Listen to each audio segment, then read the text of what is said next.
नमस्कार, आदाब। मेरा नाम है मोहम्मद नसीम खान और आप देख रहे हैं no nonsense with Naseem Khan.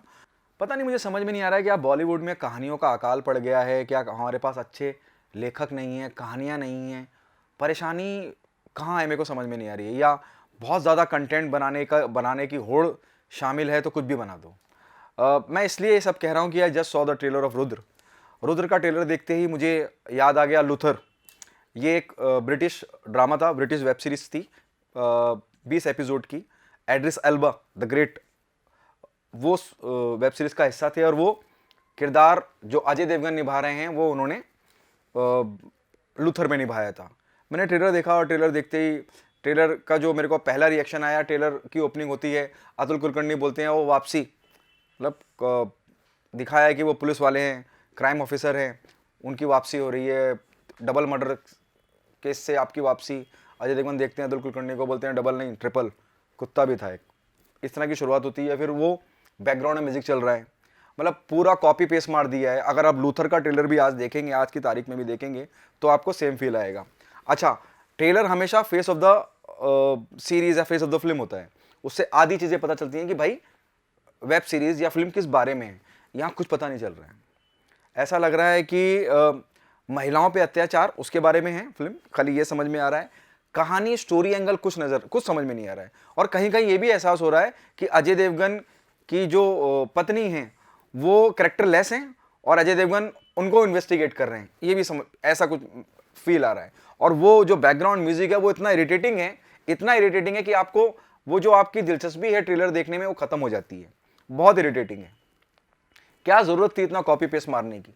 Ajay Devgan एक बेहतरीन एक्टर हैं, उनको मुझे नहीं लगता था, मैं महसूस नहीं करता हूं कि उनको ये सब अगर कहा भी गया था, क्रिएटिव टीम का भी कॉल था, तो उनको इंटरफेयर करना चाहिए था। यहां तो इंटरफेयर कर सकते थे कि यार इतना कॉपी पेस्ट, कहानियों का अकाल पड़ गया हमारे पास।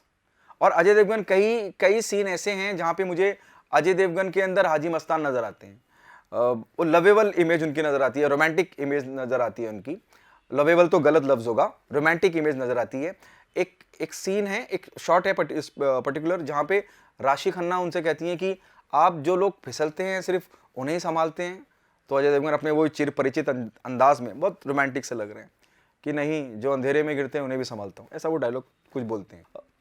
जब हम वेब सीरीज की बात करते हैं तो मैं ऐसा मानता हूं कि वेब सीरीज जितना हकीकत के नजदीक हो उतनी अच्छी लगती है। चाहे वो पाताल लोक हो, चाहे वो सीक्रेट गेम्स हो, जितनी भी कामयाब वेब सीरीज आपने अगर देखी हो तो उनके पीछे एक ही राज रहा है कि वो हकीकत के बड़े करीब रहती हैं। हकीकत से मेरा मतलब है आसपास का पूरा माहौल, कलर, डिटेलिंग, स्ट्रक्चर, जिस जगह पे कर रहे हैं वो जगह की ऑथेंटिसिटी, वो उतना ऑथेंटिक लगे।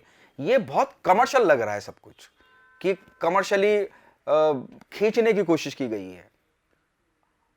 स्टार कास्ट की बात करूं तो मैं स्टार कास्ट में अतुल कुलकर्णी हैं, आशीष विद्यार्थी हैं, अश्वनी कलसलेकर हैं, बहुत बेहतरीन अदाकारा हैं। ईशा देओल की वापसी है इसी वेब सीरीज से। लेकिन पूरा का पूरा जो ट्रेलर है वो फ्लैट है यार, एकदम कुछ वाव फैक्टर नहीं है। हो सकता है कि वेब सीरीज में वो वाव फैक्टर निकल के आए, लेकिन बहुत फ्लैट है यार। मतलब मुझे तो बिल्कुल दिलचस्पी नहीं हुई, मुझे बिल्कुल अच्छा नहीं लगा। मेरा अपना जाती मैं नज़रिया बता रहा हूँ आपको। मैं इस पूरे के पूरे ट्रेलर को 5 में से महज 1 स्टार देता हूँ, और वो भी अजय देवगन की वजह से। फिलहाल के लिए इतना ही। अल्लाह हाफिज़।